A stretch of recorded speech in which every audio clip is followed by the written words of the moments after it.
மே 4ஆம் தேதி அக்னி நட்சத்திரம் ஸ்டார்ட் ஆகிற டே. அந்த கத்திரி வெயில் மண்டைய பொழக்கும். அது மக்களுக்கு ஆகவே ஆகாது.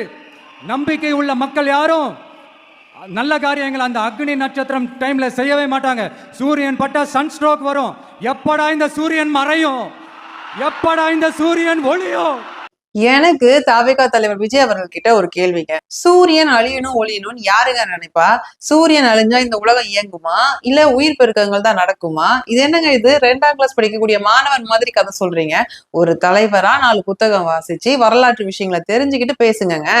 உங்களுக்கு திமுகவை இந்த மண்ணுல இருந்து அகற்றணும்னா நேரடியா திமுக அழியணும், திமுக ஒழியணும்னு பேசுங்க. அதை விட்டுட்டு சூரியன் அழியணும் சூரியன் ஒழியணும்னு ஏங்க பேசுறீங்க?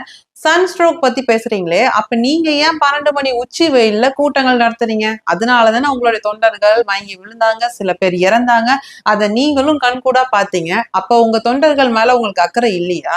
நாம் தமிழர் கட்சி இந்த மண்ணுல ஒரு நல்ல அரசியலை நிலைநாட்டணும்னு செயல்படுறாங்க. ஆனா எங்களுக்கு எதிர்த்தரப்புல கருத்தியல் ரீதியா பேசுறதுக்கு ஆளே இல்லையே. எப்பதான் நீங்க ஒரு போட்டியாளரா வருவீங்க?